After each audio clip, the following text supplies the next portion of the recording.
Hello and welcome from the Vanderbilt Emergency Ultrasound Division. My name is Jordan Rupp and I'll be talking about ocular ultrasound today. The eye is the perfect organ to ultrasound. It's basically this big bag of fluid. Sound loves fluid, and the eye can hide some really important pathology, and ultrasound can help us find it. So we're going to get down to the 5 things we need to know about the setup and the 5 things we need to look for. Here are 5 things we need to know about the setup for eye ultrasound. First of all, let's not ultrasound an open globe. Putting pressure on the eye can cause loss of vitreous, and we really want to avoid that. Secondly, as we're setting up the ultrasound machine, we want to set the exam setting to eye or ocular. This optimizes the machine settings for ultrasound of the eye. Third, we want to use a big padded gel. This helps prevent us from putting a lot of pressure on the patient's eye. So we're going to have them close their eye, big padded gel, and then the ultrasound probe is just bathing in that gel and not really putting pressure over the eye. Some people like to use a tegaderm over the eye, and that helps prevent the gel from getting in the patient's eye. Just be careful and try not to take off eyelashes or eyebrows. We're always going to ultrasound first in normal gain, and then we're going to crank that gain up to look for other pathology. And just remember, ultrasound visualizes the posterior chamber, and that's going to be the main place where we're going to be looking for pathology. Anytime we're ultrasounding, we're going to want to scan in 2 planes. For eye ultrasound, it's going to be transverse and sagittal. Here's transverse. So probe marker is going to be to the patient's right. We've got a nice pad of gel, and then we're going to use our extra fingers, the 4th and 5th digits, to help rest on the patient's face.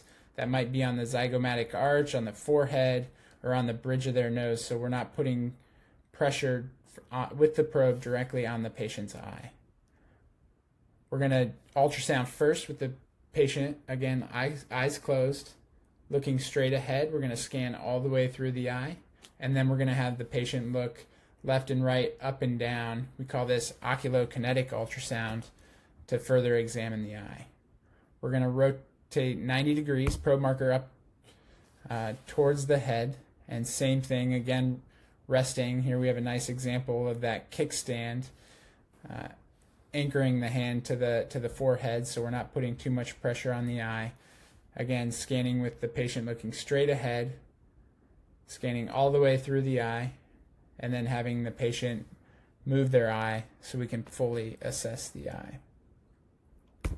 Here's eye anatomy under ultrasound. We can see the anterior chamber, and we can also see the lens, although we'll always see the posterior aspect of the lens much more easily. Here's the posterior chamber, here's the retina, and here's the optic nerve. When I think about ultrasound of the eye, what I'm mostly focused on is the posterior chamber. Here are the 5 main diagnoses that we're going to make using eye ultrasound.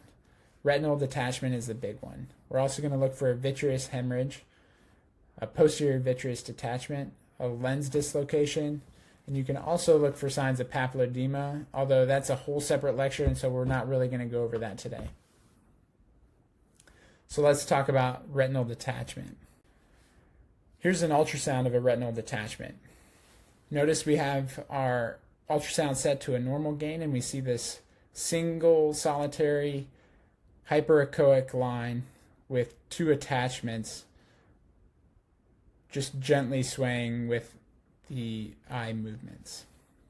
Off to the side, we can see our gain set to 53, so a very medium gain, and we can very clearly see that this retina is detached from the posterior of the eye.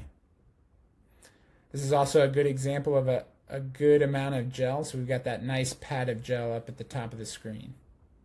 When I think about a retinal detachment, I kind of think of it like the arm wave here, so it's just going to give you a little shimmer with eye movements. Here's another example. Again, that thick hyperechoic line with just that little shimmer or arm wave as the patient moves their eye side to side. Again, here our gain is set to a low level 53. Posterior vitreous hemorrhage. Now we're going to have bleeding into that posterior chamber. Here's a posterior vitreous hemorrhage on ultrasound. This is a tricky diagnosis when we compare it to a posterior vitreous detachment. Here a hemorrhage is going to be more hyperechoic, so we're at a pretty normal gain level, 64, and we can see this pretty clearly. Another big hint is if this hyperechoic material settles to the bottom of the screen or the posterior aspect of the posterior chamber, that's going to be a big hint that this is a hemorrhage. You know, another option is you can also take an ophthalmoscope and just take a quick look with direct fundoscopy and look and see if there's a whole bunch of blood in the posterior chamber. That's another way that you can help differentiate a PVH from a PVD. Here's a PVD, posterior vitreous detachment. Now this posterior vitreous has lifted off the retina. This is something we're not going to see at normal gain levels. So here's an example we're scanning through, we're not seeing anything. With something like a posterior vitreous hemorrhage, I'd expect to see at least some speckling on this image. But now we crank up the gain, and now we're seeing this hyperechoic material swaying in the background. Notice how there's no attachments to the posterior aspect of the eye like we see with the retinal detachment. Instead, we just see this entire hyperechoic bundle kind of free-flowing in the breeze. Some people compare it to seaweed in an ocean current, or some people compare it to laundry spinning around in the washer or dryer. Again, it's all about that overgain. So we're first going to start out in normal gain, scan through, paying really close attention, looking for a retinal detachment. We're going to look for some of that speckling or layering that we might see with the PVH, but then we're going to crank up the gain and scan through the eye again, this time looking for a PVD. So some people say that PVD looks a little bit like clothes in the washer or dryer. I see it. Lens dislocation. This is a more rare diagnosis, but you put the ultrasound probe on the eye and you can make this diagnosis really quickly. We see maybe about one or two a year on ultrasound as we review. So here as the resident scans through, we can just barely see the structure in the posterior aspect of the eye, but certainly as we look where the lens should be, there's a big void and nothing there. Here it's a lot more clear. So we've got that nice round lens sitting in the posterior chamber. How good is ultrasound? Here's a study from 2019, which gives us our sensitivities and specificities for diagnosing a retinal detachment, a vitreous hemorrhage, or a vitreous detachment. You can see the sensitivity for a retinal detachment is really pretty good, 96.9, and still pretty specific at 88.1. So let's bring it all together. What do you guys see for the diagnosis here? So we can see the gains cranked up, 73. And it looks like we've got a little something dancing in the wind with this oculokinetic testing. Makes me think, oh, I think I've got a posterior vitreous detachment. But look closely at the retina back here.